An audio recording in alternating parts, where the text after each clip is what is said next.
another episode of the Lakers Fast Break podcast. Gerald Glassford, come right back at you here for Lakers Fast Break. Pop Culture Cosmos, where we cover the latest news and trends in pop culture each and every week, twice a week, wherever you get your podcasts. On the latest Pop Culture Cosmos, which I'm dropping by tomorrow morning for your Monday morning drive, Josh Peterson and I are covering the big success for Demon Slayer this weekend. I actually saw it too, and I share my thoughts on it. I know, because Joe was looking for me, and I'm like, I'm at Demon Slayer, man. It's 2.5 hours long. Sorry, bro.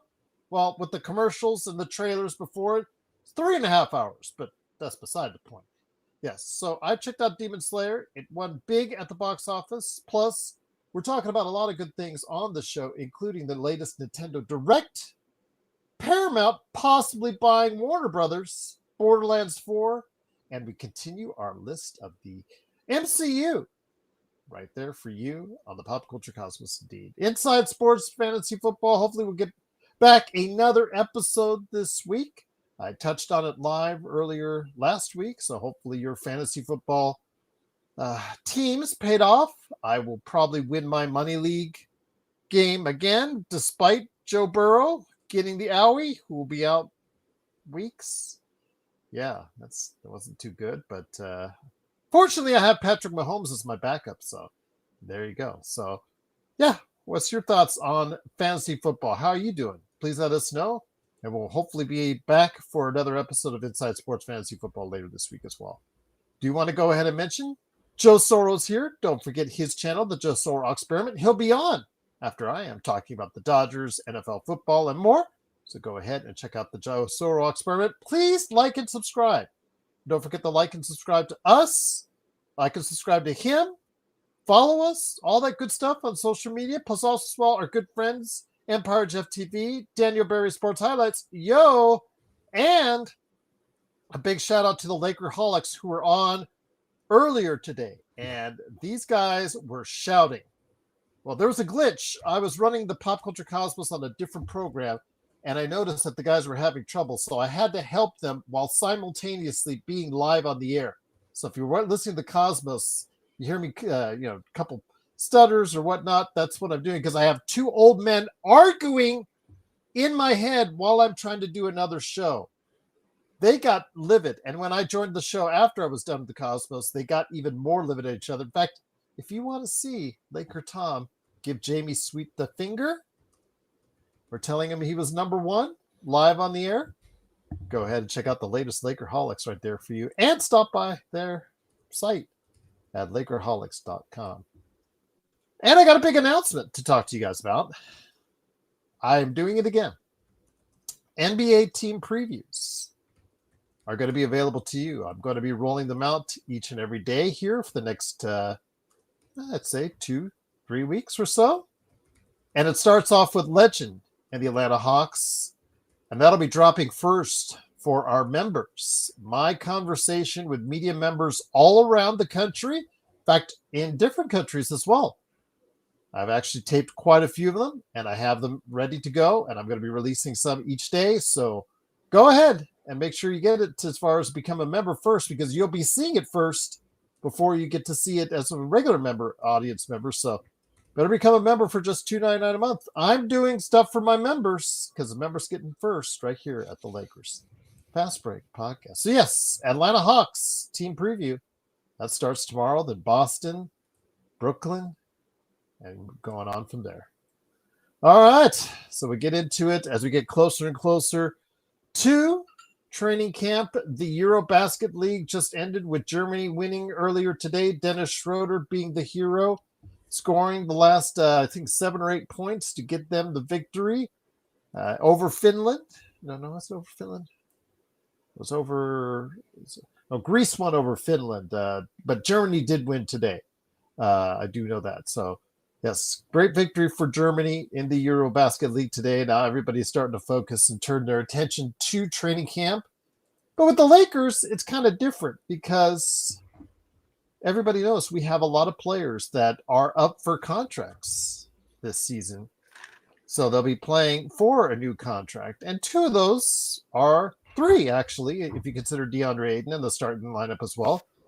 3 Lakers will get it. So DeAndre Ayton will save for another day, but Rui Hachimura and Austin Reaves are the guys, the man in the hour this time around. And in this hour, wanted to go ahead and discuss the possibilities of them. You keep them? How much do you keep them? Or do you let them walk? Do you trade them? All the possibilities. We're going to talk about that because I know that earlier today, Jamie Sweet and Laker Tom went at each other, tooth and nail, yelling, screaming, obscenities, the whole 9 yards about those two when it comes to whether or not you should trade them, what have you. I know that, of course, Laker Tom is a big proponent of trading, and Jamie Sweet wasn't. So go ahead and hear their conversation here after the show. But Joe Soro is here. Joe, let's talk and let's get into it, my friend. Great to have you here. Hopefully you've had a great weekend. I know that we've got stuff in the burner as far as planning, as far as our show coming up here in the not too distant future, a special one indeed. But I am bringing out those team previews starting later tonight for members. So your thoughts, Joe, on this as far as the 2 major free agents to be in this discussion with Rui Hachimura and Austin Reaves. Your thoughts on both? Let's start with Rui Hachimura. I know a lot of us focus on Austin, but let's not forget what Rui does, what Rui doesn't do, and what Rui provides this team. And is he worth retaining long term, or do you trade him before the trade deadline later this year? If you can get someone better, yes, for both. Okay. But I don't see that happening for both. Maybe one if the right opportunity comes. Letting go of the players, that will depend on the process of the summer. Do they see something in the summer where they would benefit by letting those players go so that they can free up money to sign that player? But the 2026 class isn't filled with a lot of franchise type players. 2027 will, should guys like Nikola Jokic or Giannis Antetokounmpo decide to opt out of their deals. And then there's others as well involved. So either way, it keeps the Lakers in a flexible position. The most money that both can make are in LA. So that is to the advantage of the Lakers. And they're not in a hurry to sign anyone. So both parties will be able to get what they want in that case. And if one or the other decides to go another way, then the way I look at it is because LeBron James's contract will end at the end of the year with no extension option, the Lakers are going to go into this summer in a different thought process. They're going to be massively under the cap. Therefore, rules are in your favor when you're that low, when you're under the cap. So they'll be able to take all the advantages of being under the cap or not even being close under the cap, close to the cap. Actually, there's going to be a lot of money that they can spend, and that will afford them the right setup for what's next. But we have to see how this season goes. I can't say this guy's important, this guy's less important. They're not number 2 superstars. I wouldn't even say they're number 3 unless you had like a Shaq and a Kobe and then Austin was the 3rd best player on the team, maybe. But they would be really good number 4s. Both Rui and Austin are number 4s on a championship team. I'll just say this, and I know Xbox says whoever would trade or send away Rui Hachimura is to be on brain melt. He's obviously a big proponent of Rui. Xbox, I'd love to have you. I sent you the link, Xbox, so I'd love to hear your side of the story. But I know it's probably Monday morning, and you're probably working hard already, my friend. So I get it. But I'd love to have you on the show to describe why you think Rui is so valuable in this equation. Obviously, a great shooter. Defensively, though, like Austin Reaves, Joe, we have seen the limitations.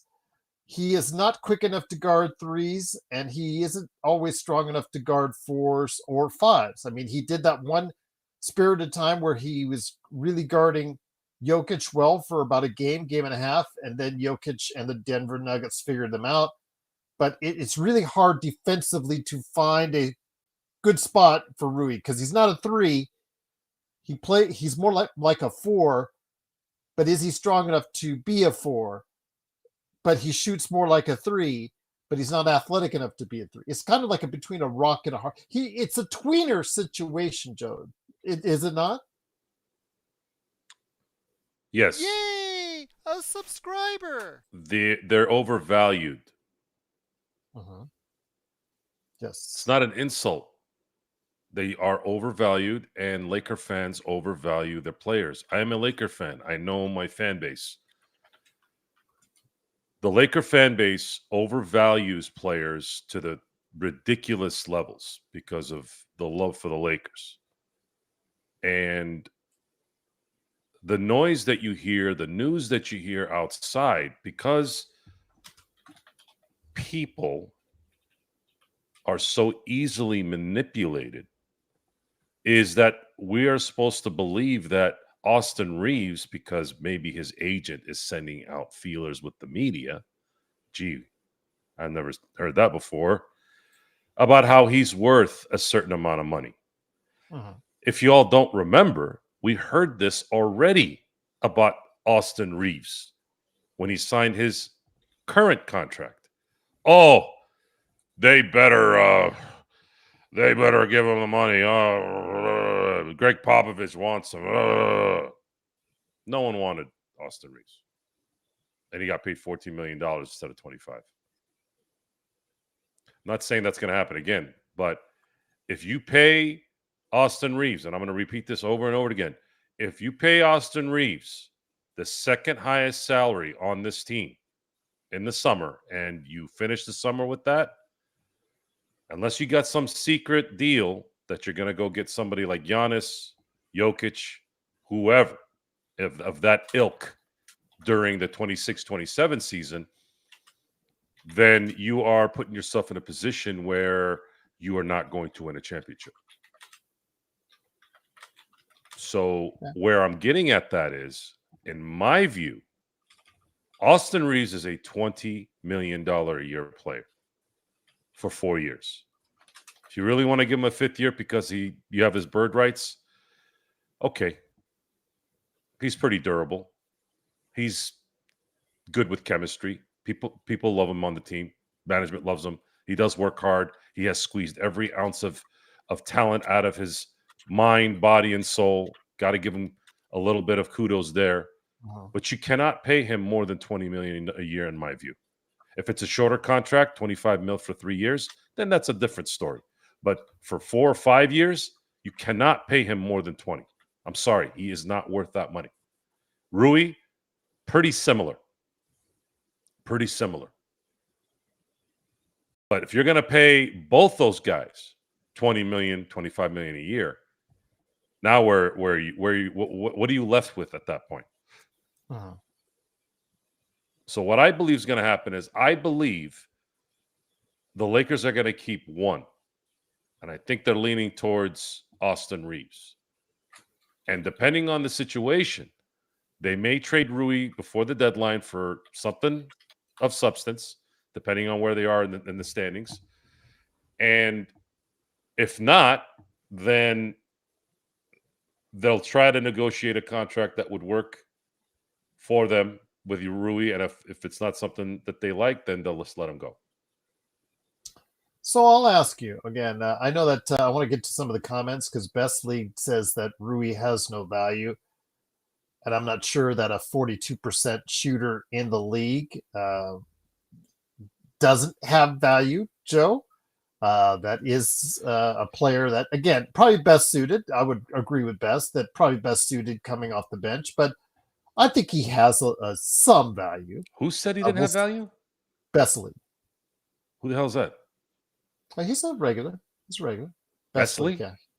Best League. Oh. Yes. Oh, Best League. No, Best League. No. He has value. I'm sorry. 42%. Bronny James doesn't have value. Well, I'm just hell, saying even Jackson Hayes has value. No. That's a horrible term to use for Rui. Rui is a solid NBA player and a player that will work on a championship team if he's a fourth option. And he has been, to his credit, Joe, become more consistent. And that was his big deal, his big flaw. His consistency was just wild when he first came to the Lakers. That's why Washington let him go, because they didn't know what to expect one day to the next. But he has worked on that consistency. And again, a 40+% shooter in the past 2 seasons. It's clear that he's worked on that aspect of his game. And as a wide open shooter, getting 4 to 7 looks a game could become a real asset to any team, even with the defensive side. But you're right. I don't think you should utilize, whether or not you see him as a starter or the 6th or 7th man coming off the bench, I think he does have some value. Yeah, I don't know where that comes from, Best League. Sorry, I'm not getting it. No, Bronny does not have defensive value at all. When? Where? He hasn't proven it on the NBA. Where has he proven I'll this? say this. He hasn't proven it on an NBA level yet. And I think, Best, you would agree with that. He has not proved it on an NBA level yet. Let him prove it on an NBA level, not a G League level, an NBA level, and not a Summer League level, an NBA level. Let him prove it on that level first, and then we can have that conversation with Bronny, because I'm still not convinced yet. I have to see Bronny perform in actual, not garbage time, in actual competitive time, because every time, the limited number of times he was thrown out there last year, do you remember the Tyrese Maxey when he ate him up and spit him out for dinner scenario? And I understand that's Tyrese Maxey, but let's put him out there, second quarter, to start the second quarter. Let him put him out there a couple times against some off the bench guys in the NBA. Let's see how he plays itself out there as far as defensively first before you make an evaluation. I'd rather not see it, because I already know. Well, I know your idea. Yeah, if he's out there, the Lakers are dead. Comparing value with someone like Rui Hachimura, who's a legitimate 6'7" ball player in the NBA that can actually shoot and can play some decent defense and has good chemistry with the team and is actually improving year in and year out. I don't even know how that even becomes a discussion of comparison.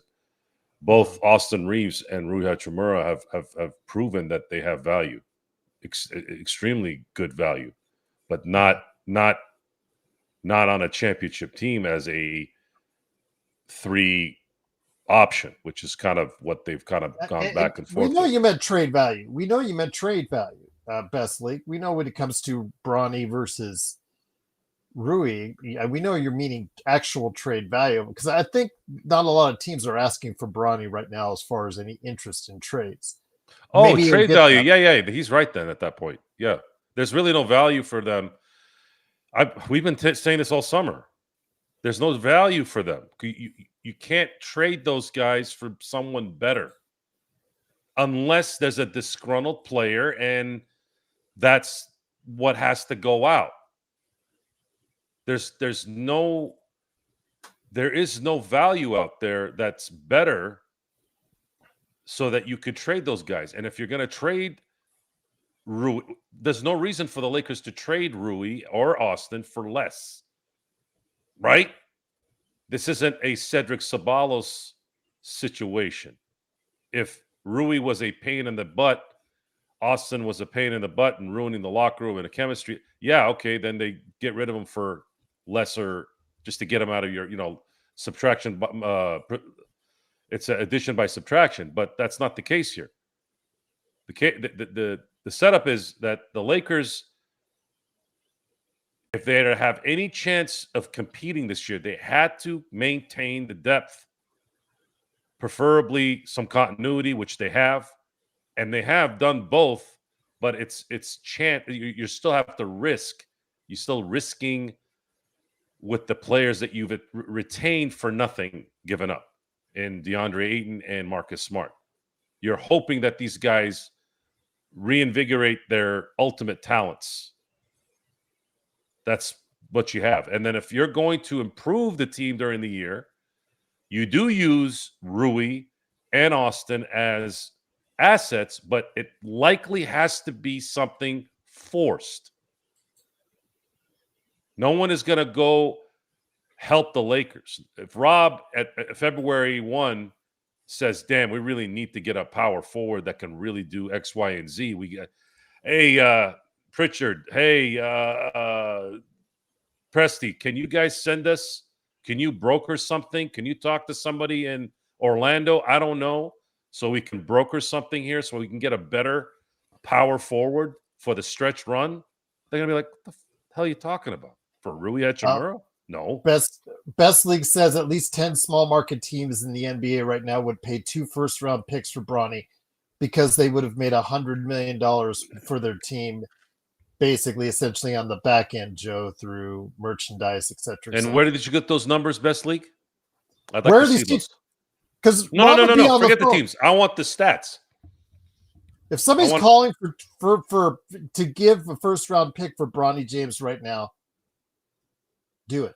No. I want to know where those the stats were of the hundreds of millions to make. The jersey sales. Remember we talked about the jersey sales. I know what he's talking about. I want to know the stats. Where did he get those? How do you know it was 100 billion or million or whatever? I'd like to know. I'd like to see those sheets.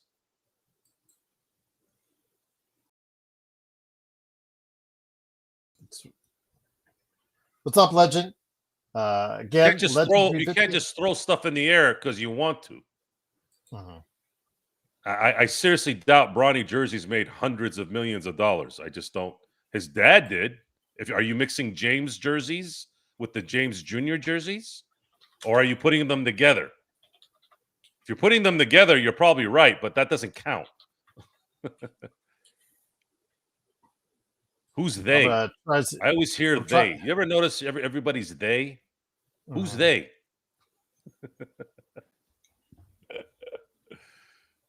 Best League, you're starting to get to tonight. You started off middle league. I'll just say this: when it comes to value, starting to get the low league now.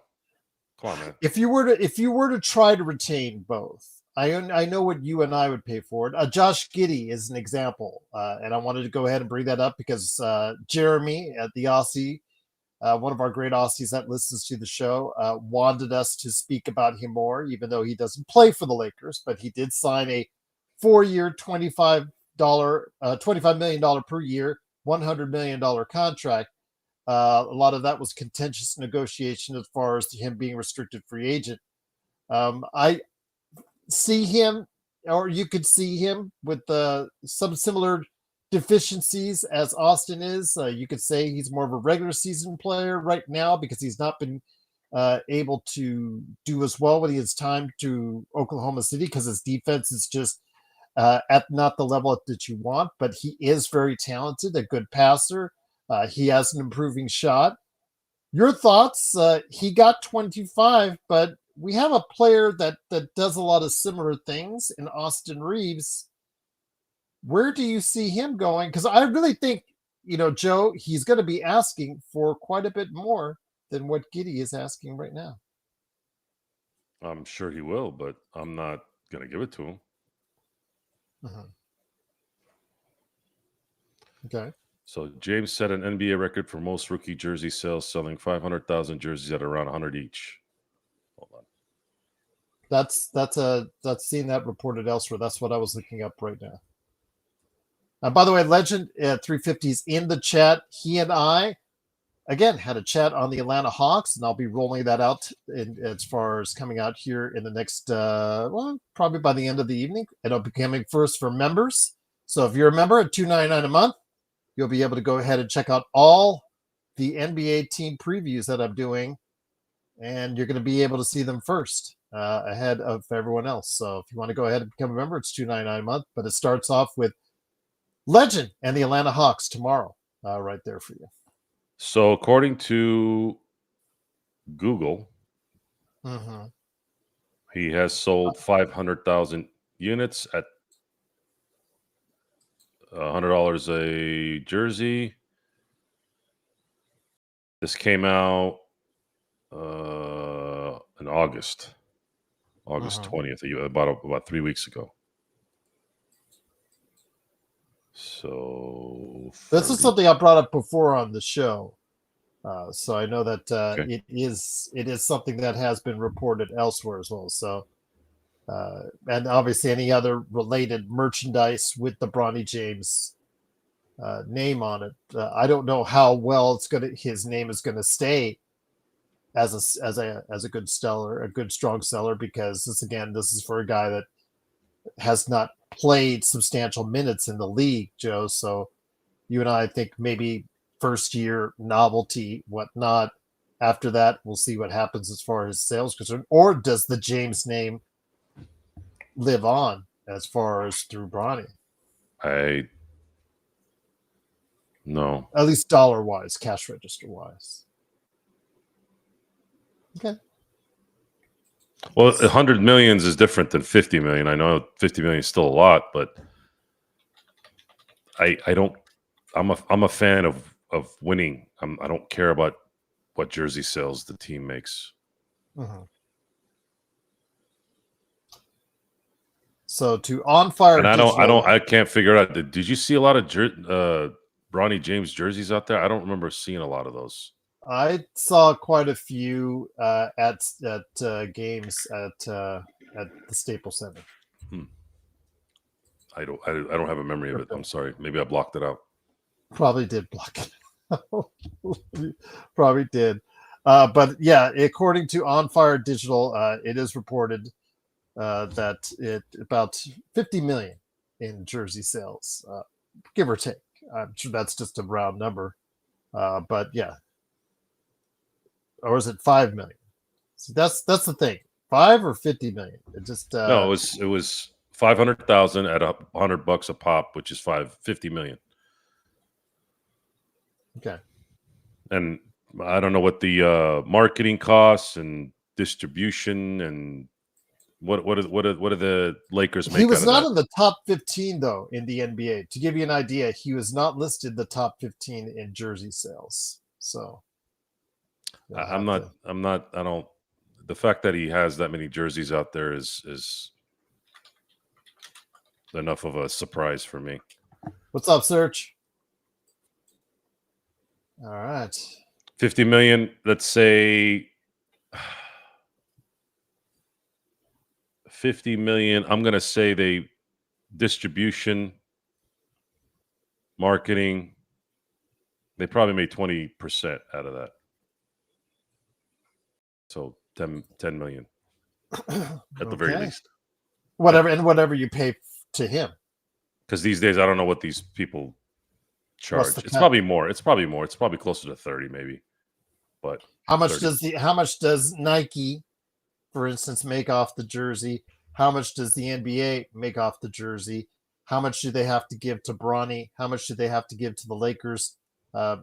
Even Wish or whoever Bibigo, whoever Yeah, the is on the distributors. Yeah, the guys that sell the jerseys. That's part of this percentage. The retailer as well. You're right. So when it gets broken down to how much did he actually? I think the team probably brings in 20% of that, and then what? I don't know if that's part of what they would pay the player. That's depending on the contracts, right? Yes. Yeah, that's 3. Jon,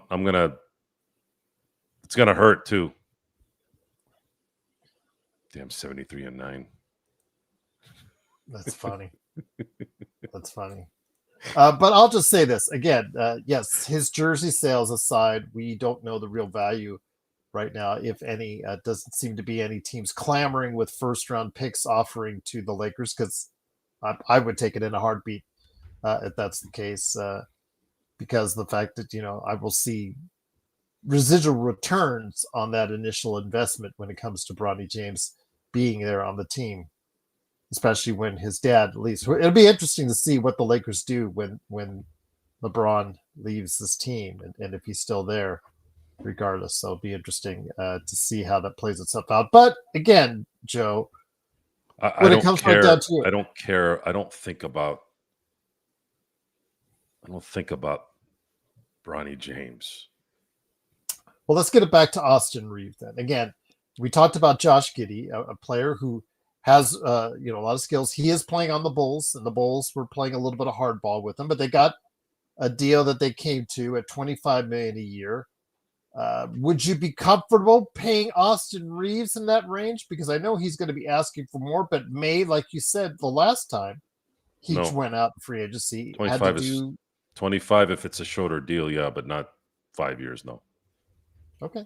Austin Reaves is not a $125 million player, sorry. Okay. He's not even a $100 million player in my book. 80 tops. 80 tops for 4 years is my number. Uh-huh. And if I'm the Lakers, that's what I present. $20 million a year for 4 years. If anybody else pays him more than that, you're an idiot. But if he gets it, God bless him. I hope he gets it.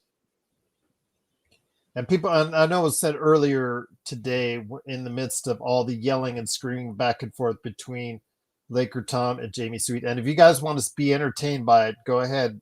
Don't get to hear a lot of those two old guys screaming at each other on the Lakerholic show earlier today. One of the things that was mentioned was, I guess, Laker Tom saying that with Austin, they're just going to go ahead and do it. They're going to go. He is, as far as what they plan to do with him, what he wants to do with him. Laker Tom just wants to trade. Laker Tom wants to make a move now to help this team now. So that's why he's really a proponent of the Wiggins deal. When it comes to Austin Reaves, what they want to pay for him, even he thinks it might be just a little high. Just a little high, Joe. Because like you said, committing to him over that period of time, 30 million, 35 million a year, which is what his team will be asking for, that seems to be kind of rough. And I don't think he'll be asking, like Laker Tom said earlier today, he thought that he would give the Lakers a hometown discount. He did that once before. I don't think he'll be doing that again. I don't think he gave the Lakers a hometown discount. Is that you written? don't think he was offered more from anyone else? I don't think so. 17 million. I don't know. Uh-huh. Why would he? Uh-huh. Why would he take a pay cut? Because he thought building something in LA? Is that what it is? Okay. So if that's the case, then he's owed one. But if Austin Reaves is your second highest paid player on this team at the end of next summer, you aren't going to win shit in 2027. Okay. It's that simple. I know we're on a talk show here and we need to explain more detail to entertain, but this is one of those things where there isn't a lot to detail. So the Lakers focus after this season, unless they win a championship, must be to find the next superstar for the Lakers to play with Luka Doncic. Austin Reaves and Rui Hachimura and Bronny James and Jackson Hayes and Gabe Vincent and anyone else left on this team is not a superstar. So I'm pretty accepting of the fact that guys like Marcus Smart, guys like DeAndre Ayton are not likely going to come back unless the Lakers decide to bring them back because they're part of a title team. That's it. This team is going to be skin and bones with Luka Doncic by the end of the year. If there's no star out there that's kind of on teetering back and forth on whether he wants to come to LA or not. Jeremy says Giddey is a legit 6'8" point guard. Yes, the way he can pass, distribute the ball, I won't question that. And his shot is improving. Very good offensively. Defensively, it is a problem that no one has been able to solve yet. In Chicago, they don't need to worry about it because they just haven't been that good yet. But Oklahoma City traded him because he He is just an enigma out there in crunch time or in playoff time, being out there trying to find a spot for him defensively. But no one can question his offensive skills. Same thing goes with Austin. That same type of discussion.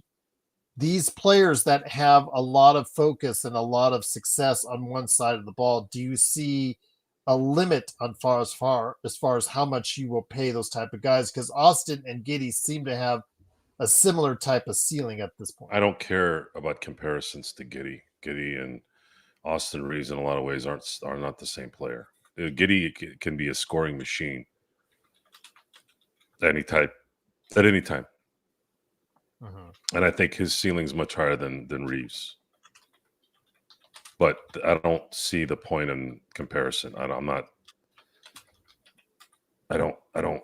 The Bulls signing Giddey to $25 million per is the Bulls having to sign somebody because the NBA requires at least 90% of the cap to be fulfilled every year.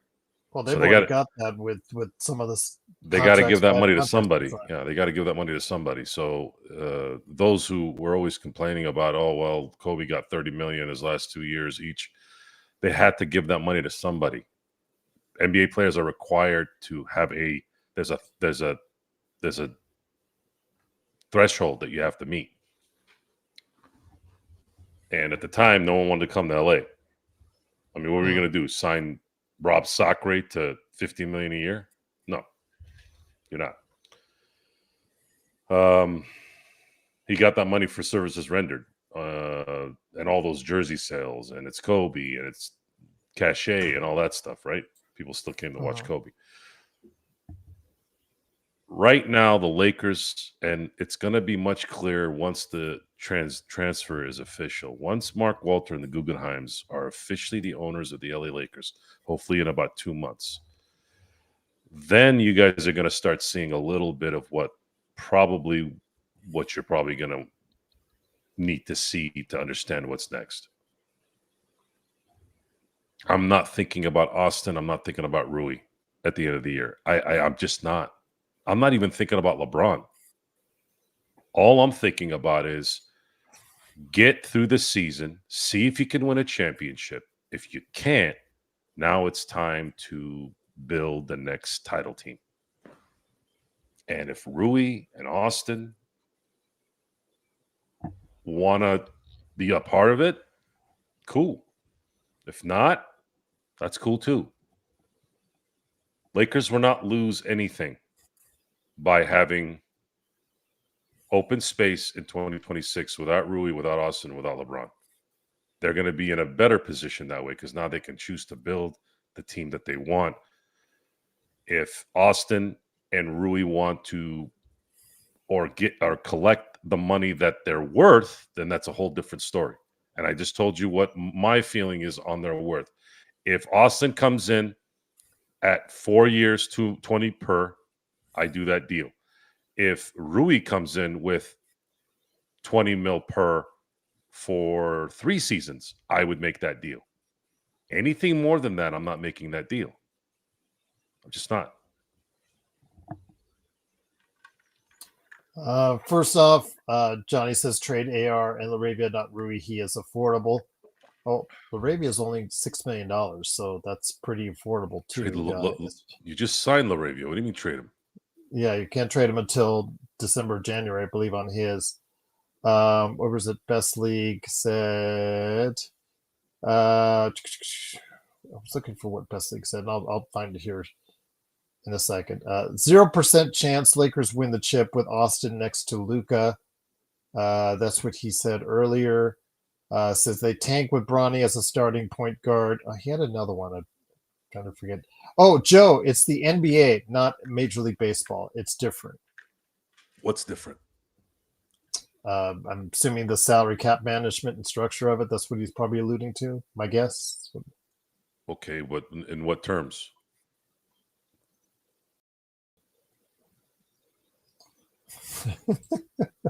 Search. Too funny, Search.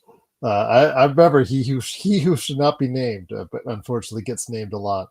Graphics 235 says, according to Net, Bronny made. Yeah, we were talking about that earlier. We reported that before a couple months back. Yes, his success outside of the court, yes, that can't be denied. He was not in the top 15, which is interesting, but those which tells you probably how much those other guys do in jersey sales. But obviously, that's still very strong graphics as far as 235. I don't think he made 50 million. He probably netted maybe 10% of that, because that's probably what they sold in total jersey sales from is about 50 million.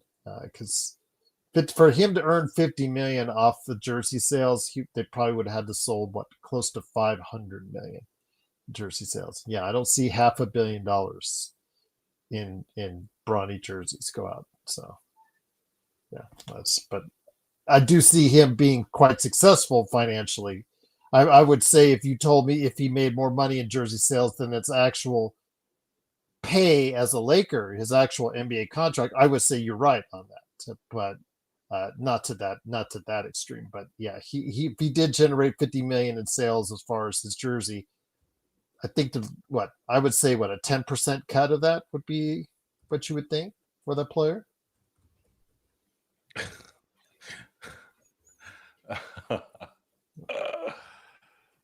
The subject of Bronny James never appeals to Joe Soro. I'm just going to let you guys know. I don't care about Bronny James and his jersey sales. Jeremy, I do not see him as a late bloomer unless he gets a jump shot.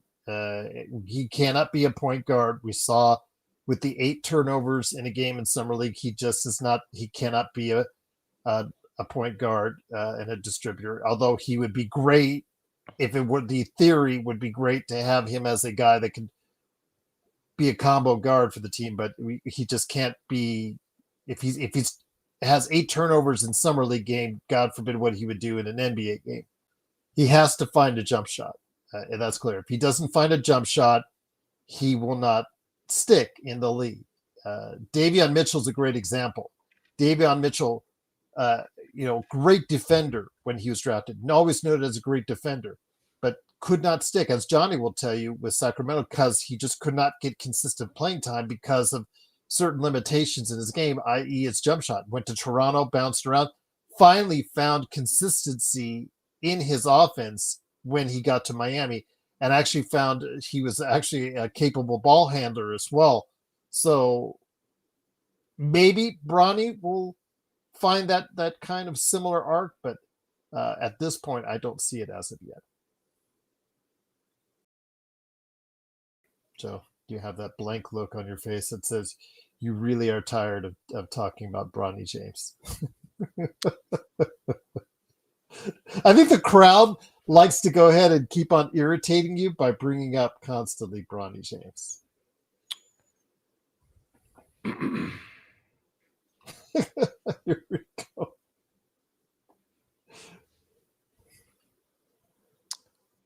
Bronny's an underdog, huh? Bronny's a novelty, like Chuck Nevitt was. Come on. That was an underdog story, if you want to say that like that. But he was a novelty. Bronny At least James, Chuck Nevitt was 7 feet tall, though. Yeah. There's a lot of 7-foot stiffs that make the NBA because they're 7 feet tall. If Bronny was Thanasis size, I'd be a little bit more open to his potential. Well, don't get me started on Thanasis.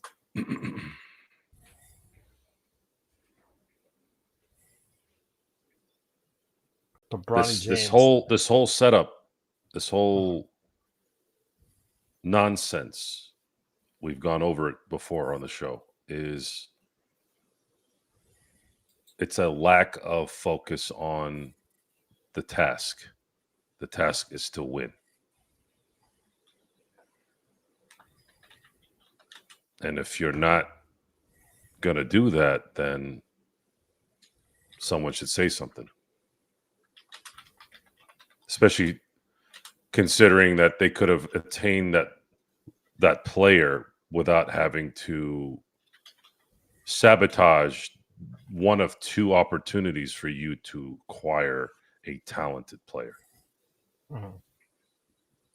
Because no one was going to draft Bronny James. No one was going to draft him at 55. At 55, at 56, at 57, all the way through 60. No one was going to draft him. You could have had him for free and still gotten possibly a player that could have helped you, but you didn't because you wanted the story. If the story is more important than winning, then you should be fired and not be in charge of anything in a competitive manner, in my view. You could have still had those jersey sales. You could have still had the story, but you wanted to add more spice to something. You turned it into a reality show.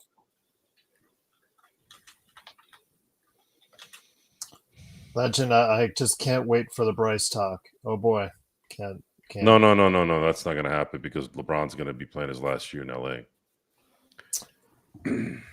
That's a good question, Jeremy. Who is the worst player in the NBA?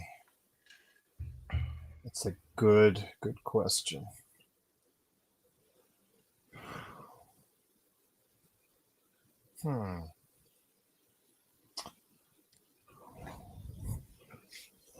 I know Sochan, they're really trying to make something work with him, and nothing has worked with him in San Antonio.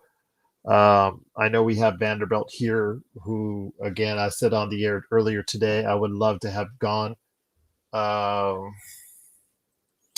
It's a good question. I think Bronny is close to that as far as right now being one of the worst players in the NBA, but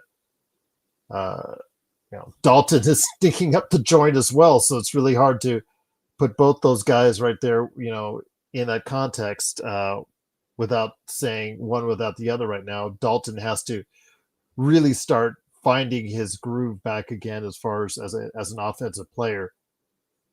It's a good question. I would have to take a look hard at some of the 14th and 15th players on the roster, or two-way players on the rosters of these NBA teams, Jeremy, but I think he's close to it right now.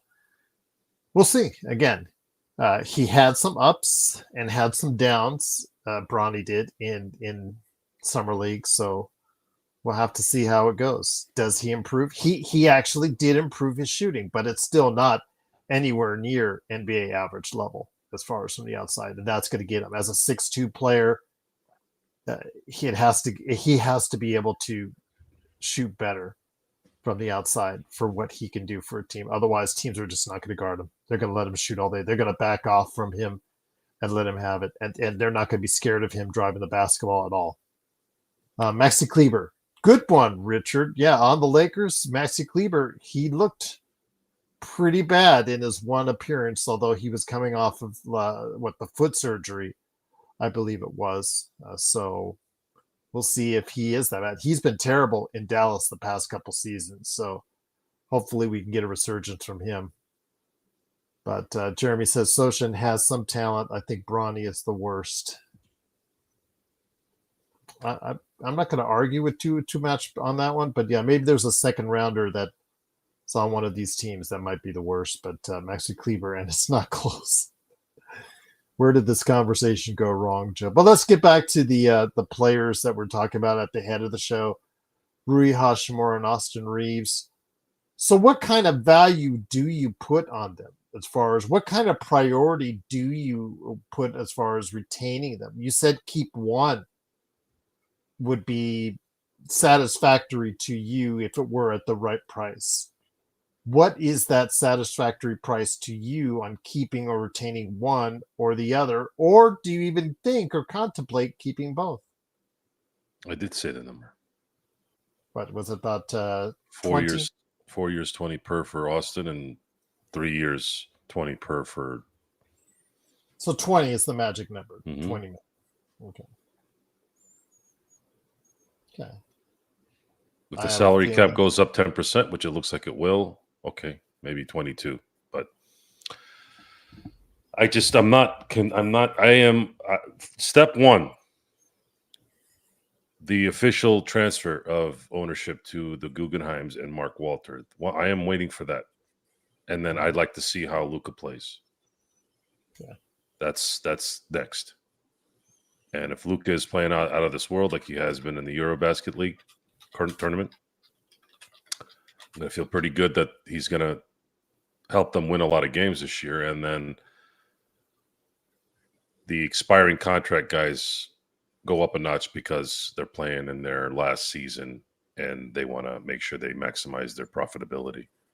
Mhm. Those are all in the favor of the LA Lakers.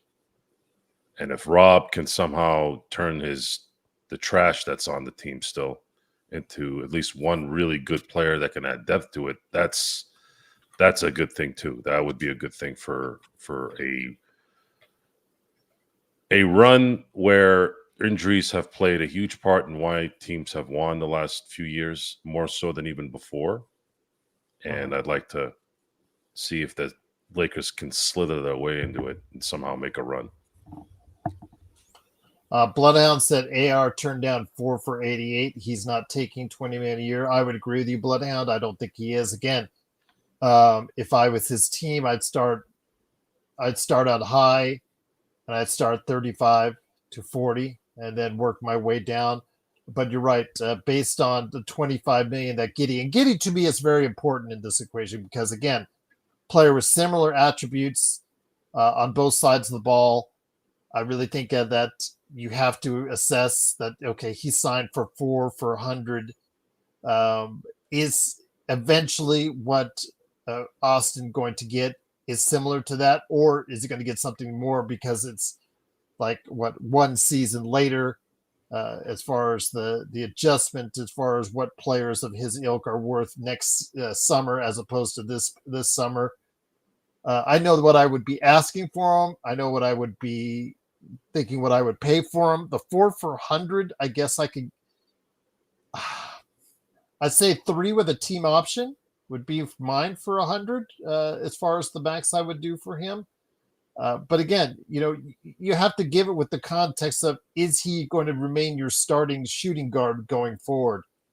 It's just a weird fit. It's going to be okay during the season because, again, the Lakers are going to rely a lot on their offense during the season. But when you need someone to go ahead and guard at a high level defensively in the playoffs, Austin is just not that guy. And I don't know how much value you can give to someone that defensively in the playoffs, Joe, is just not that guy.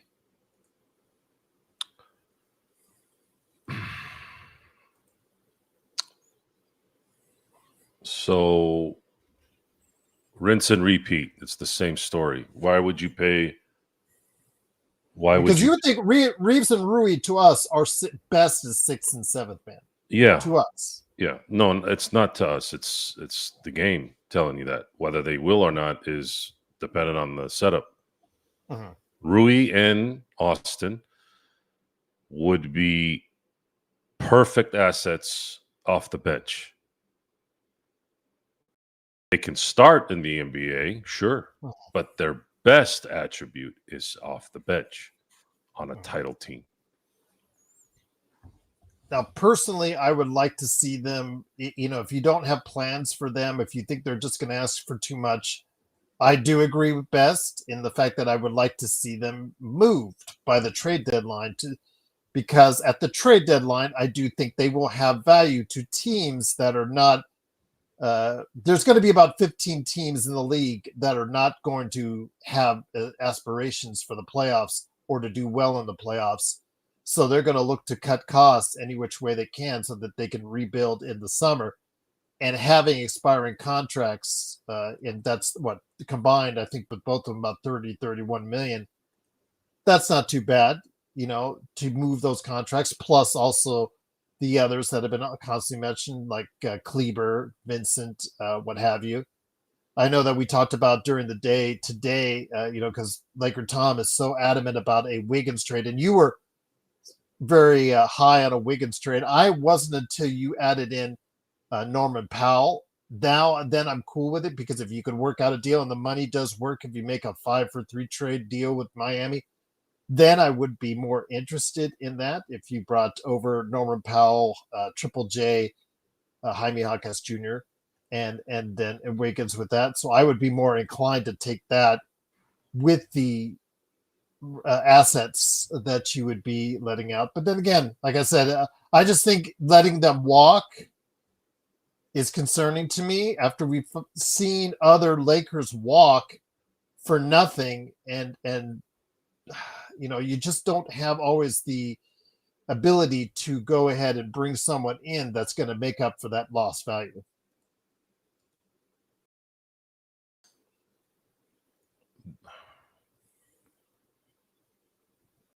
Are you going to be able to get somebody better?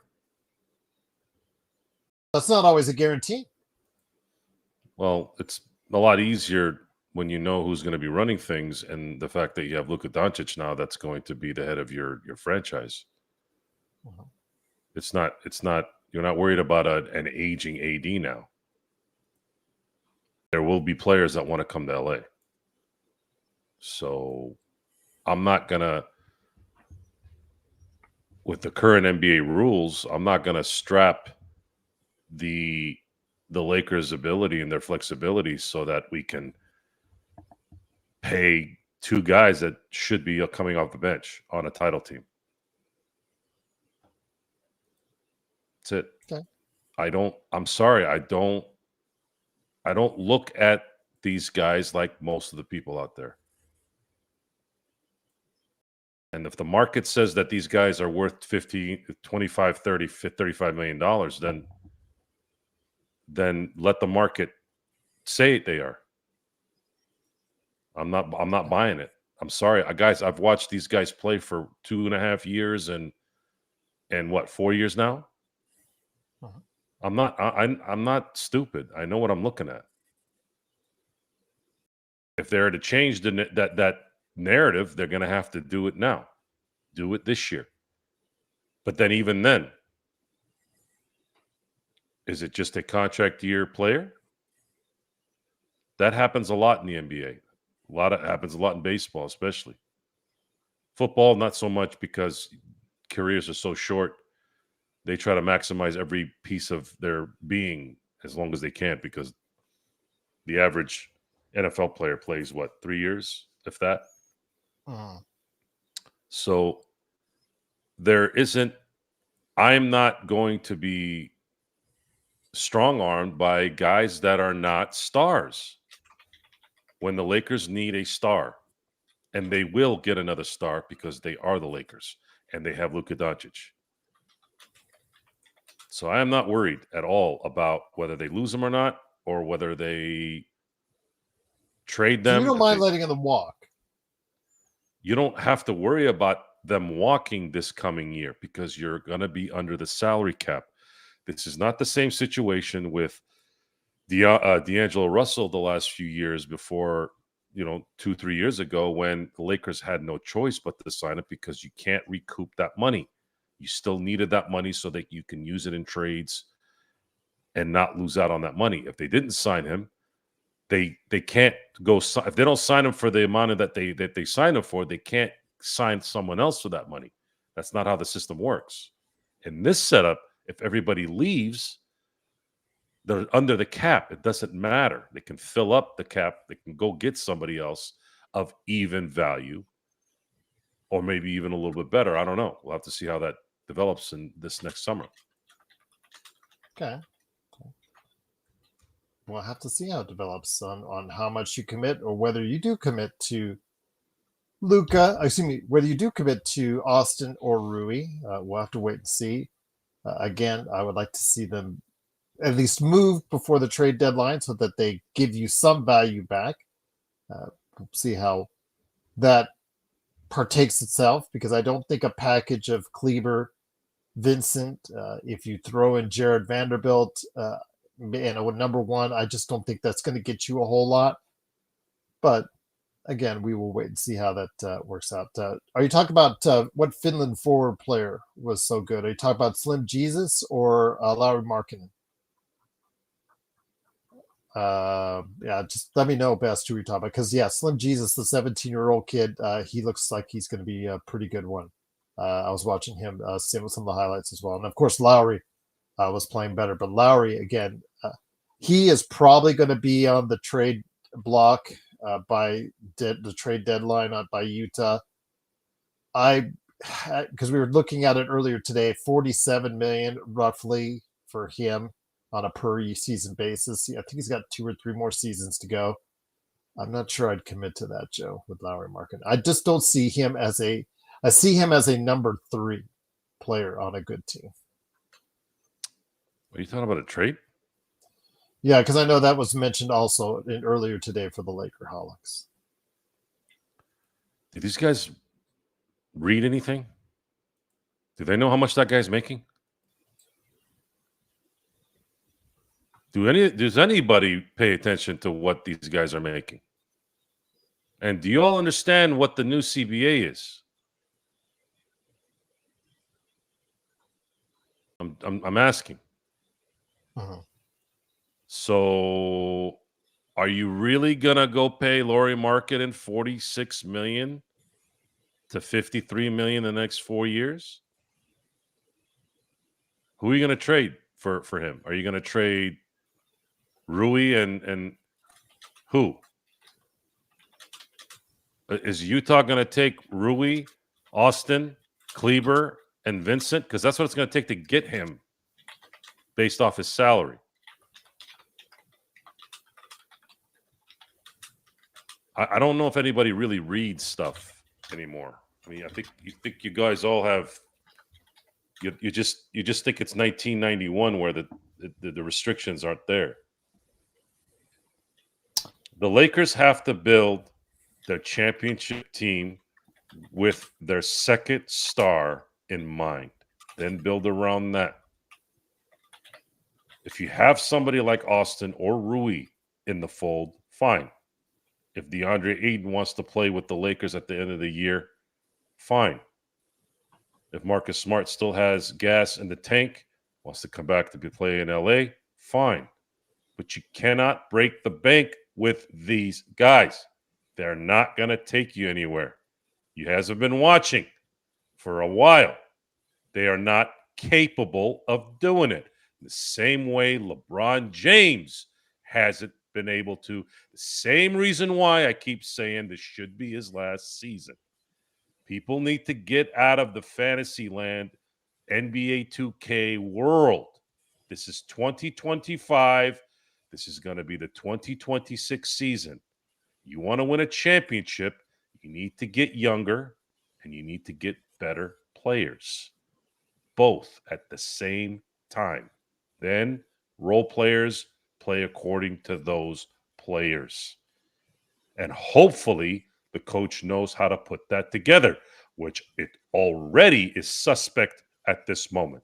When I heard that JJ Redick was thinking about putting Bronny James in the rotation, my ire grew larger.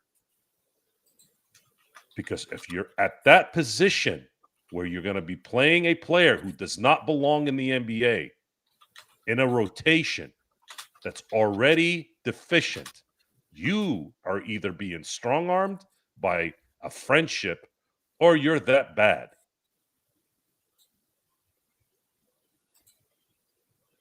Okay. You think Tyrese Maxey's going to be the only guy that's going to run that kid out of the gym? What happens when he starts playing against, when he gets healthy again, Jason Tatum's and the Jaylen Browns and the SGAs and the Donovan Mitchells and Darius Garlands? You think this kid's going to be able to do anything against those freaks?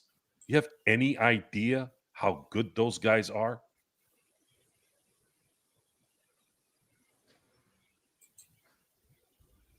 I don't think a lot of people really understand how freakishly good those guys are. And it's just, I don't understand. Just because you want something to be doesn't mean it's going to be. You all got to get your heads out of your asses. I don't have time for this. Is he going to be better in 4 or 5 years? Okay, fine. I'll buy that one. Maybe he'll develop into something useful in 4 to 5 years. I don't have time for 4 to 5 years. Lakers don't wait. At least they didn't used to. Now I guess maybe a little bit. So I'm not playing this game. I'm not going to be part of the crowd. I will not be coaxed into it. I will never be coaxed into anything of the status quo. I know what I'm watching. I have these discussions with my good friend Empire Jeff about this stuff. The difference between Empire Jeff and I is that Empire Jeff is an understanding person. He tries, or he just executes the ability to understand, to support, to be a good person, to pat on the back, to give everybody inspiration. I'm not like that. I don't operate like that. That's why I work alone 95% of the time. My brain doesn't work that way. My brain works like Nick Saban's brain. I'm not as good as Nick Saban as far as the coaching part. Not as famous as Nick Saban, but Nick Saban, you just need to go to YouTube and just type in Nick Saban and see his communication skill. I'm more of that ilk. I'm not about patting you on the back. I'm just not. I'm sorry. It's just not how my personality is. I will be happy. I will be supportive. I will eat lunch with you. You'll be my friend. We'll have a great time. But it's not, I don't have that golly gee type communication. I just don't possess that. Unfortunately, I just don't have it. So, and time wasting is something that is the biggest pet peeve in my life. My family knows this, my friends know it, and strangers once in a while find out. Don't waste my motherfucking time. Because I can't get time back. I can make more money. I can go get another car. I can get another job. I can't get that time back. And when you waste my time, then you start getting into that area where my voice starts to go up and my eyes start to stare a little bit harder. Which I've gotten him to do on more than one occasion here. And I'll just leave it at that. But I didn't learn that in the streets of Turlock, Johnny. I learned that in the streets of the real world, and the real world is everywhere. I don't hate everybody equally. I just hate nonsense equally. It's one of the beautiful things about what's happened in my life is because the credibility is there, I'm allotted the aggressive manner, the aggressive nature, because it comes down to execution. And execution is a dual meaning. Either you execute the people that don't belong there, or you execute the right people that are there. And there isn't a lot of time wasted. Like if I smell a rat, the rat gets killed. Not literally. I mean, if you're a bum and I don't like the cut of your jib, you're done. I don't waste time with that. And that's where a lot of people really screw up, because they sit in that hope. Maybe he was just stressed. That's why he didn't call. No, bitch, he don't like you. And he has no respect for you. Get your head out of your ass. You should have better intuition than that. Right? Yes.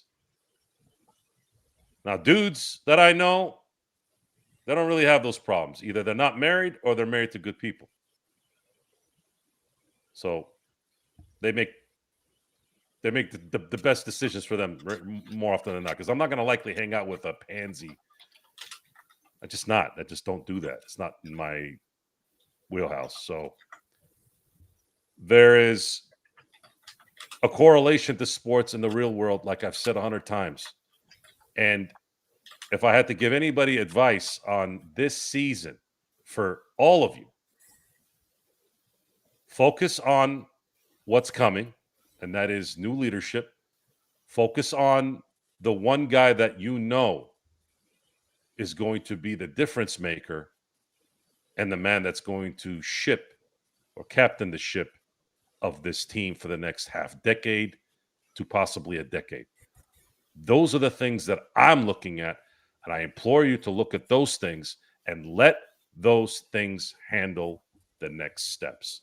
Not LeBron James and clutch. Not what underwear Bronny James is wearing. Not what Austin Reaves wants. Who gives a shit what Austin Reaves wants? Not what Rui wants. Not what DeAndre Ayton wants. Not what Marcus Smart wants. No one gives a shit where it matters what those guys want. Luka wants something. That's a little different. That's the captain. He's going to be the skipper of the ship. So you got to cater to that a little bit. What does Luka want?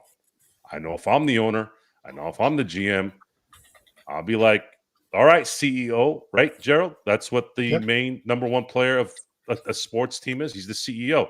CEO, well, what's your best? What as the chairman of like the owners and the executive? Well, we're the chairman of the board.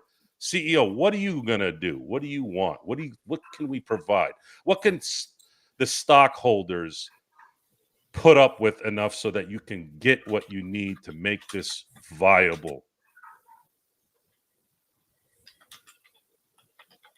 For me, I feel really good about the leadership that's coming, and I feel really good the fact that the Lakers have a prime star to take them to the next step. And I'm going to enjoy what's going on now as much as I can, but I'm keeping my eye on the next step because that's how this is set up. I didn't set it up like this. The Lakers did. So I'm going to pay attention to what they set up. I would have loved to have had LeBron when he was 29 right now. Sure. I would have loved to have gotten Luka without giving up AD, but that's not very realistic. So now it's time to go to the next step. Let's go. And I'm not going to sit here and talk about players that have no significance to that. It's just, yeah, no, I hear you, Joe. I hear you. Just wanted to put in there for you, Xbox, the current values for Virtual Boy products right there for you. The latest on the Clippers Kawhi saga, as we talked about on one of our previous shows last week, the plot was thickening, Joe, with the Kawhi saga. And it was just funny to hear, again, earlier today, Laker Tom and Jamie Sweet yell at each other over this as well. The original stuff that Pablo Torre found out and posted on his original podcast was damning, but didn't have quite the lead-in that some people really needed to tie everything together. So he backed it up with even more reporting, with more substantial tie-in power on this. I really think if the Clippers get out of this with just a little slap on the wrist, and I know there's a certain monetary ceiling that they could be fined, which to you and I know both as well that Steve Ballmer could pay just something out there with this loose change in his wallet. That's not a problem. But the draft picks, but most importantly, the punishment of Kawhi Leonard himself, because this all goes back to Kawhi and Uncle Dennis as far as their demands outside of what he normally gets paid on a regular basis has led to this. And has led to this type of chicanery or the stuff that really looks shady. I know that Jeremy asked earlier, how does it look to you? It looks shady as all hell. It really looks, it smells. If it smells, it smells. And this really smells, Joe. It really sets a bad example. And if the league does not do something definitive about it to the Clippers, to Kawhi, to Uncle Dennis, to all these three, if they do not do something definitive to them, then really this sets a bad precedent and also tells the league that they're going to go ahead and they can do something similar. And for the Clippers, this is not their first time. Since Ballmer took over, they got into hot water, because remember they had also the deal where they had some side deals set up for who is the center that plays backup now in Denver, DeAndre Jordan. Yeah, they had a shady deal going on there. It was to a much smaller scale, but it was nonetheless proven out to be something really bad. And then of course, when he was a free agent, Uncle Dennis asking for his client, the sun and the moon, all these silver things that the Lakers, Toronto, and other teams said, no, we're not interested in. I really think it sets a bad example if the league just glosses this over when they finally come out with their decision on this. Don't do anything. Where'd you go, Joe? Where'd you go? Where'd you go on me? I unmuted him, and there you go. So who's going to be angry if nothing happens? Or I think I would, personally, for starters. no one gives a shit. It just says you can cheat to win. It's you can have side deals in place. Yeah. You can have companies that you're keeping afloat simply to go ahead.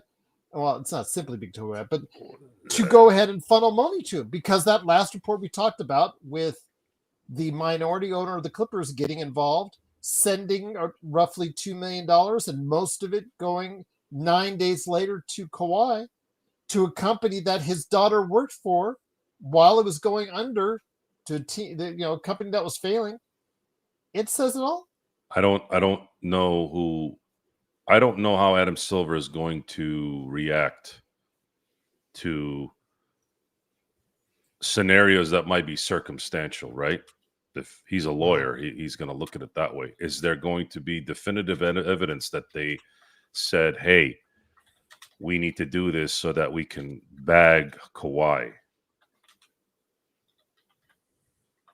That's what they would need. They would need something definite, something where someone really ratted everybody out and said, hey, look, I brokered this deal because Ballmer and management from the Clippers said we need to make sure Kawhi gets what he needs so that he can come to the Clippers, not go to the Lakers.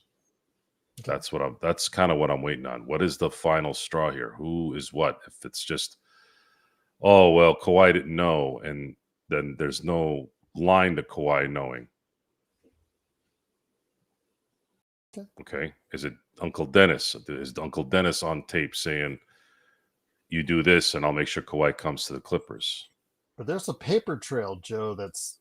Okay. If there's a paper trail that says that, and if they're that dumb to put it on paper, then I think it ends badly.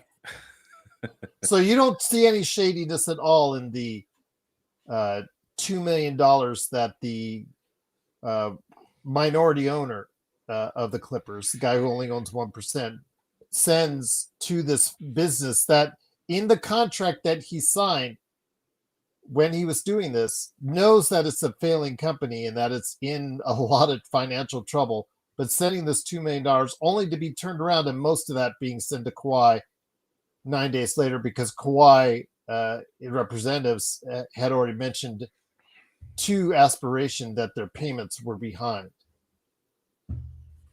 Is that enough evidence for them to say that that's because,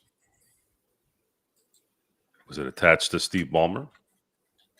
Or is it just separate, just because it's just minority ownership of the Clippers doing that? Well, Ballmer, because he initially put $50 million into the company.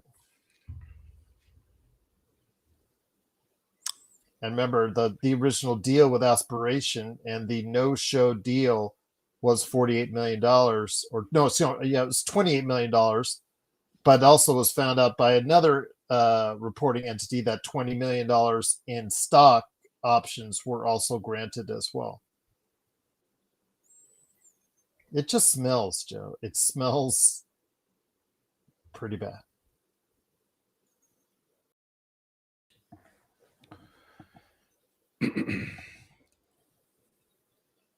Smells is not enough. Okay. It's going to have to be. Even though it says in the contract, it says it could be circumstantial evidence. I need more. I need more from this to somewhat figure out what damage it would do enough to where Adam Silver's like, we can't have this. Okay. And the NBA PA is going to be in on this. They would be pretty upset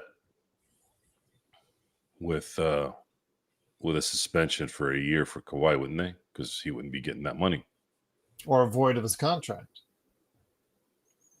If they feel that they want to set an example and they've got enough evidence to back it up, Adam Silver will make it happen. Adam Silver was able to remove an owner from his team. That's a pretty powerful ability. And I haven't had a chance to compare it with the Joe Smith setup. I know, completely different scenario. It's the same scenario. That was specific. That was actually, they did find an actual smoking guy. Yeah. I just, again, I don't, the reason why I'm flustered with this is I don't believe anything online anymore. Even though he backed it up with paperwork. No. Upon paperwork. I believe nothing. I believe nothing until I can believe that it's something. Because everything is a bullshit lie at this point. So if indeed it is true and it ends up being something where they're like, hey, this is what we have, and this is why I suspended Kawhi for a year without pay. This is why I fined Ballmer for X amount of millions, and the guy that has 1% now has to sell his stake in the team to get out of it. Then I'll know, yeah, that stuff was real, because now Adam Silver... And they have employees from Aspiration who are willing to testify or say their stuff to the NBA. Right. Yeah. And if that's the case, then from a lawyer's standpoint, I am not a lawyer. I am basing this off the fact that Adam Silver is a lawyer, and he learned from David Stern a lot on how this works. The fact that he has a history of removing an owner from his own team. If Adam Silver finds out all the legal things connect, he will have the ability to strike with its maximum penalty that he wants.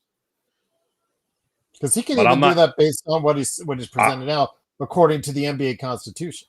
Yeah, and I don't know what it says in there. I don't. And I'm not seeing the aggressiveness in this like I normally see. His words earlier this past week, I agree with you. He did not speak of it in a sense that made you feel that there was a sense of urgency there. But they did say that they were looking into it with an investigation. Yeah, and I was anticipating that maybe they'd like to get this thing figured out before the season starts, but I don't know if that's possible. Okay. Anymore. Again, I thought there was more definite evidence, and maybe there is, but I thought this coming out, I was like, oh man, they look like they're dead in the water. But then you start seeing all this lawyer stuff coming in and out. Now they're using these excuses on one side, and then the other side saying, no, see, here's this is what happened. This is $2 million here, $48 million here was this and that, no show. I don't know. I don't know how to look at it. I don't know what's true. I don't know what's being reported really that's true yet. No, 805, I wouldn't trade Reaves for Zach LaVine. He makes too much money. And he's got a declining athleticism. He's over 30 now. Guy that, but he does shoot well. I will give him credit for it. I know we spoke about that earlier, 805, but I don't think I would. I don't think I'd pull the trigger on doing a trade for him as well. You don't know, his athleticism is starting to decline, even though, again, he did have a really good season last season. I'm just worried about his health because he's never been able to maintain long-term health as well. Now that he's over 30, I don't know. Maybe if the Lakers find themselves in a position that they can really compete in the Western Conference, they can add him on without trading Austin. But yeah, that's something that would, his contract is kind of like a albatross right now because it's not exactly a pretty one. Would I take Reaves for Zubac any day of the week, JSJ? That's a silly question. Although you seem to mention Zubac lately more than I do, so I'm just saying. Just saying. I mean, I don't think anybody would turn down that deal. I mean, you've got a player that's under contract for several years now, just in the prime of his career, that could really anchor your defense and rebounding like Zubats can, and it did for one of the best defensive teams in the league last year for the Clippers. That's a no-brainer. Search and Destroy says Zach LaVine averages 100 points a game. Maybe on Sacramento he might. I'm sure he'll get his shots. That's a team that we talk about the Lakers being all offense and not a whole lot of defense. That's definitely going to be a team that doesn't have a lot of defense there.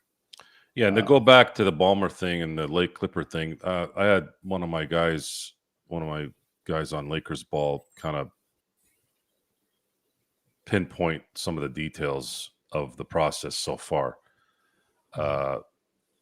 A significant part of the $50 million that Ballmer invested went to other urgent payments and not just Kawhi. So Kawhi received, I think, $3.5 million of his third payment from that money. He wasn't paid the other 3.5 until the last round of raising capital that had occurred some like 7 months later. I think it was in December. He was also never paid his last $7 million, so he was only paid 21. So the 48 million, I don't think happened. So Kawhi received 2 payments at $7 million, and then 50 million came in, and we received half of the third payment and half of the other third payment 7 months later. See, this is all lawyer stuff. This is where the details are going to be kind of, you make your head spin, right? Some believe that Ballmer didn't cheat.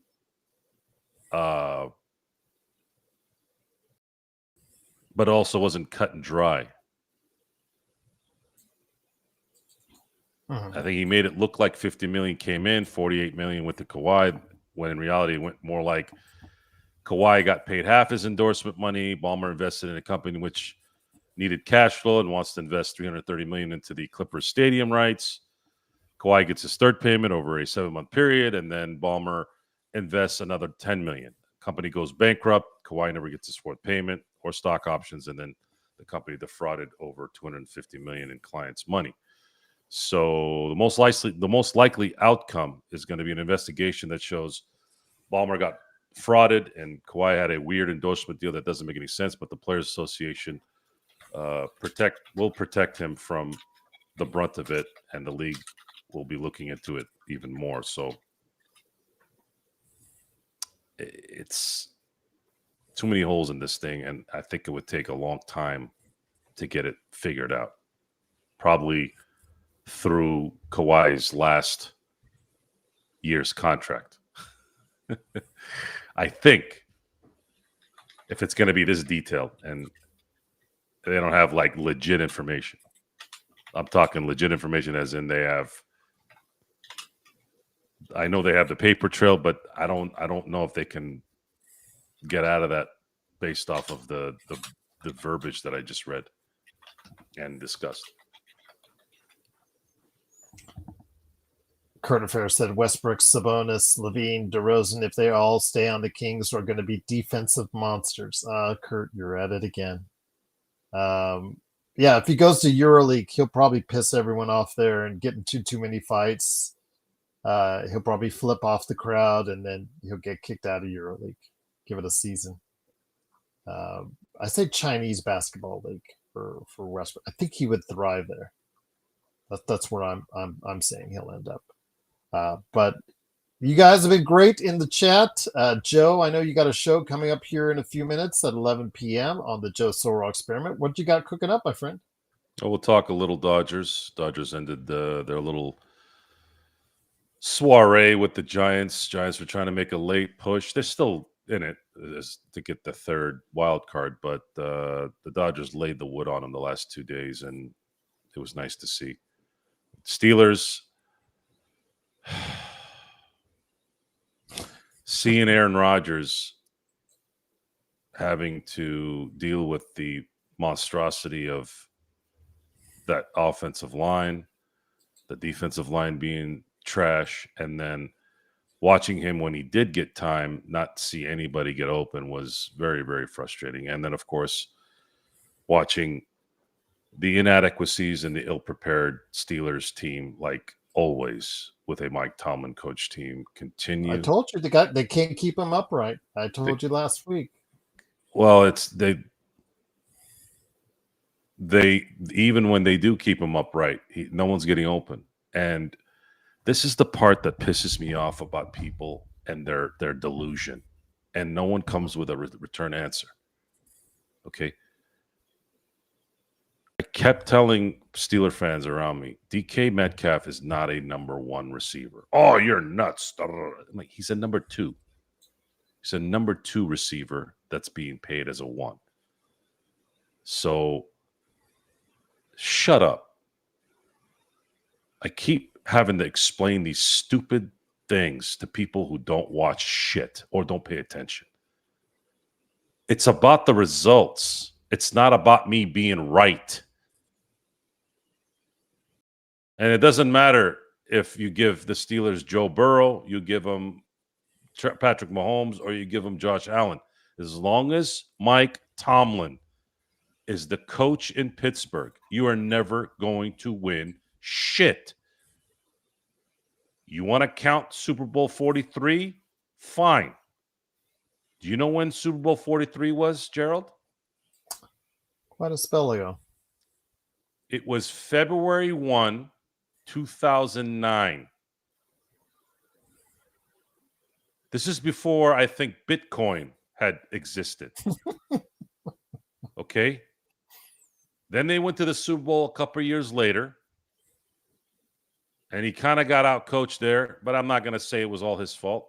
It wasn't.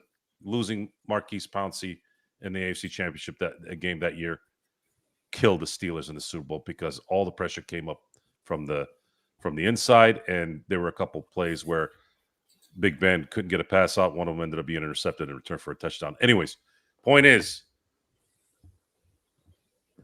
the Steelers are going to have to make a decision on whether they want to win Super Bowls or cater to a coach who, in my view, is the most overrated coach I've ever seen in any sport.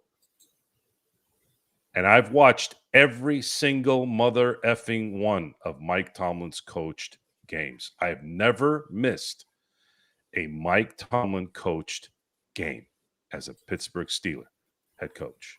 So what are you going to tell me? And I don't really need to talk a lot on this one either. Look at the results the last decade. This man had Le'Veon Bell in his prime, arguably one of the greatest rushing and pass catching running backs of this century.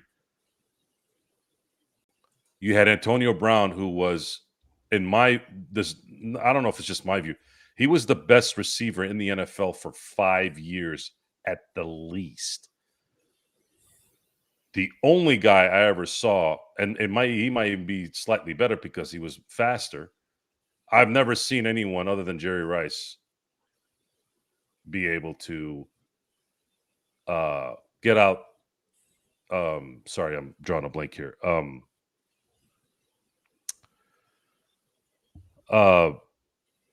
To get out, I'm drawing a blank. I'm sorry. In terms of route running, I've never seen anybody get out of his route quicker than Antonio Brown, other than Jerry Rice. Johnny disagrees with you. He says Mike Tomlin isn't the worst coach. He's just average. No, he's not average. He's average when he's good, which is not good. It's average. Mike Tomlin is bad. He is a D+ coach, C- D+ coach. When he's good, he's C+, B-. That's it. He is not. He has no idea what the hell he's doing. Absolutely no idea. Team is constantly ill-prepared. The team is constantly in terrible positions. It's just how many different offensive coordinators, how many different defensive coordinators can you get to before you start looking at the common denominator? You've had Aaron Rodgers for a couple games, and I've seen Aaron Rodgers play his entire career, and I've seen him look pretty damn good the last 2 games. You could see Aaron Rodgers still has it. And how long did he have Big Ben in his prime in terms of passing? Not Big Ben between 2004 and 2009. I'm talking about Ben turning into Dan Fouts from 2010 to 2016. The guy had back-to-back 6 touchdown passes, back-to-back games, 6 touchdown passes. I mean, Big Ben was on fire when he was throwing the ball, when he didn't have to rely on the defense as much. Nothing. All we got was 2 playoff wins from that. 3, actually. 3, sorry.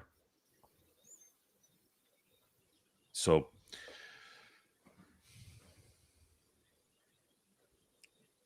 I don't really have a choice there, Jay. I don't. I'm just tired of bad coaching. It's exhausting. Ill prepared. It's not being prepared that this absolutely kills me. There's a difference. You can tell when a player sucks, a player that can't do what they need to do versus someone that's put them in a position that's been bad. The problem with Roberts is he keeps going to he's trying to build confidence to those who don't have any confidence. And while that's admirable, it's not when you're constantly getting the same result from it and you're destroying the confidence even worse. The Tanner Scott thing reminds me a lot of the Clayton Kershaw thing. Roberts made some major blunders over his career by putting Kershaw in bad positions because he wanted him to come through because he loved Kershaw. You can't do that. You have to put people in the right position. You have to make a decision on winning first before making yourself feel good. And that's just how I'm looking at it. That's how my brain works on it. And I don't. Oh yeah, Pete Carroll is 10 times better than Tomlin. Oh, that's not even a discussion in my book. Yeah, Dirk, Browning, absolutely. When the waiver wire gets open, that's obviously someone I'm going to look at because he likes Chase, and I have Jamar Chase. That's what I did. I tied those 2 together when I drafted them. I picked Chase. I was granted the number 1 pick. I got Chase, who played like a number 1 today. But Burrow's getting hurt. Obviously, that changes things. I'm still going to win the game. Because I have the 2 Raiders receivers, Bowers and Myers, for the Raiders against the defense, the Chargers defense tomorrow. So I should win. Still my matchup for tomorrow for this week. But yeah, I definitely have to look in getting another quarterback. But I do have Mahomes as my backup, so that's not too bad a backup there. So he's someone that you can easily slide in there and still get you 19, 20 points right there in PPR leagues. Johnny says, Joe Soros, Snoop Dogg is a Steelers fan. Put him in as coach. At least you got to look from him, Johnny. All right, fair enough. Guys, great to chat with every one of you. Again, I want to make sure 805 Chargers over Raiders. Tomorrow? Yeah, that's they are playing at home here in Las Vegas. I'm gonna say the Chargers look good, Joe, so I don't know. It's hard for me to lean away from the Chargers. I'm just hoping that the Raiders can go ahead and Geno Smith can throw for another 250, 300 yards. That's all I'm caring about. I need to see more from. I got to see more than just one game in Brazil with the Chargers, but I had a really good day today. I won week 1 pretty convincingly, and then I've won today pretty convincingly. I had Jared Goff as my quarterback, and Bijan Robinson had a good game. Good question though, 805. Because I've told you guys that when you go to the Raiders games, like if Joe went to the Raiders game that we were thinking about going together to, the Raiders in Pittsburgh, it would have been 70%. It was 70% Pittsburgh as far as for that home game. And often the home team has 40 to 60% of the tickets in the Allegiant Stadium, which you saw last night for the Canelo fight. But the Chargers, remember in Carson, it seemed like they had the same thing where the opposing team would be more of a home game for them. Remember the Chargers were even complaining about when they were in Carson about how it seemed like a home game for the other team. I don't know if that's transferred over to SoFi. So you guys would have to let me know about that because I haven't seen a Chargers home game at SoFi yet. I could say that there will travel, there will be contingent. I don't know how much of the space though with the Legion. That's actually a really good question because I'm not sure where to place it down because they don't have the following, Joe, that some other teams in the NFL do. The Steelers traveling well isn't necessarily traveling well. The Steelers, after the steel mill shutdowns in the late 60s and early 70s, dispersed Steeler fans all over the country. And it coincided with the fact that the Steelers and TV, because TV, color TV, all got really big in the late 60s. And then NFL films became this iconic media really at the heart of that era going into the 70s. And what you saw was a fan base that was able to see and a country that was able to see the Pittsburgh Steelers dominate a decade. And it kind of followed through there. So that's why there's so many Steeler fans across the country. It's not them traveling to go watch the Steelers. It's that there's Steeler fans in every city, every major city, every town. There's likely a Steeler bar in every there's a Steeler bar in every major city. Oh, there is. Even here in Vegas, many Steeler bars in even urban cities, urban and rural cities. So I wouldn't necessarily blame the Raiders on that. However, Las Vegas is a transient city. That's just what it is. It's what it was built on. It was supposed to be a holdover for GIs who were traveling between one spot to another. That was the point. They GIs who were sitting with a bunch of dudes in a boat or sitting in a barracks with a bunch of dudes. Well, when they're traveling and trying to get home or go across to the next whatever, that was Vegas. That's what they built it for in a lot of ways. And nothing's really changed. It's just that now the Raiders are in Vegas, which sounded good because it's Vegas, it's the Raiders, but the pageantry to me is empty inside. It's just an outer shell when it comes to the Raider mystique. Yes, Kurt. I was going to type it in, but yes, Fremont Street. It's a little bit of this and that. I know people that work at Fremont Street or near Fremont Street that see it on a daily basis. It has its eccentricities right now. I'll just leave it at that, Kurt.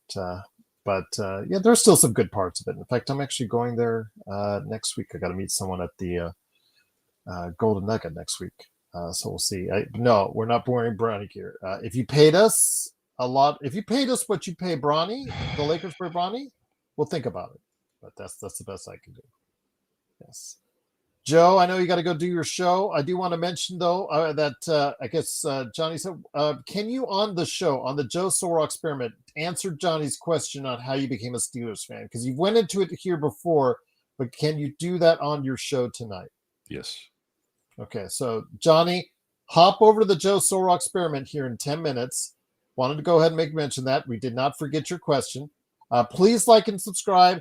And again, guys, I would suggest becoming a member. I am doing NBA team previews for all 30 NBA teams with analysts, reporters, media personnel from all around the country, and even in Mexico that cover the team on a daily basis and report on the team and write about the team and report on the team. in the media on a daily basis. I will be starting that with Legend for the Atlanta Hawks. That is going to go up tonight after midnight, but it's going to go to members first. And I haven't decided yet how long it will be a members first video, but it is going to be a members first video, Atlanta Hawks, and we'll start there. But yes, 29 other teams in alphabetical order by city. And I've already done 22 interviews already. So I've got a lot in the can I want to go ahead and show you guys. But members get first dibs, and you can become a member for just $2.99 a month right here at the Lakers Fast Break. So for Joe Soro, it's me, Gerald Glassford. Want to thank you again for watching this thing. We'll be back later this week with another episode of Lakers Fast Break. But Joe, any last thoughts before you head on out to your own show, which you like and subscribe? I'll try to get there at some point in time in the conversation. It might be a little bit later, but I have to put up some videos and do some work on the Cosmos. But I will try to get to your show, I promise, because you always take the time to stop by mine. But I'll be in the chat at least. How about that? Well, I'll send you a link if you want to enjoy. If you want to join in, Please. it's up to you. Yeah, I will try to jump on Okay. as soon as I'm finished with all the work I can. No, I don't have anything to say. I'll continue discussions on the show. Okay, 10 minutes, and you will find out again how he became a Steelers fan. And tomorrow, Kurt and everyone else out there, watch the Lakerholic show. You want to see Jamie Sweet and Laker Tom go at it tooth and nail. Laker Tom actually gave Jamie the finger and told him to F off. Or no, he said F you. I'm sorry. F you, Jamie. Wait, who gave the what finger?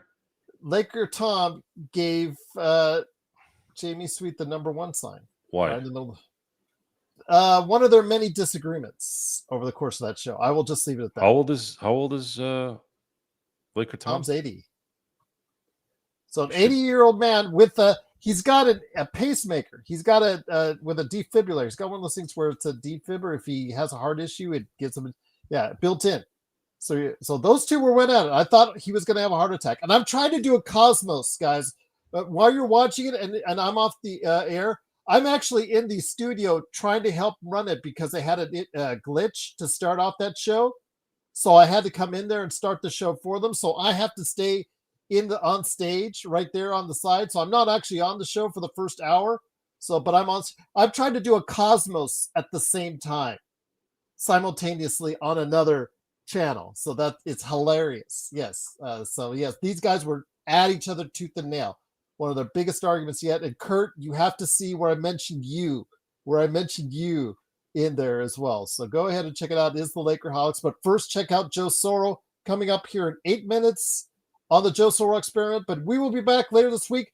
Don't forget the NBA team previews starting tonight for members and coming to everybody else later this week right here at the Lakers Fast Break Podcast.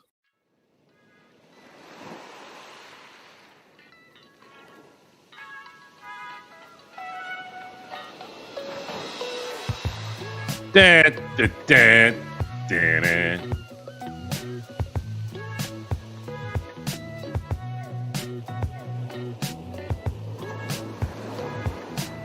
Why are you guys laughing? The hell's so funny?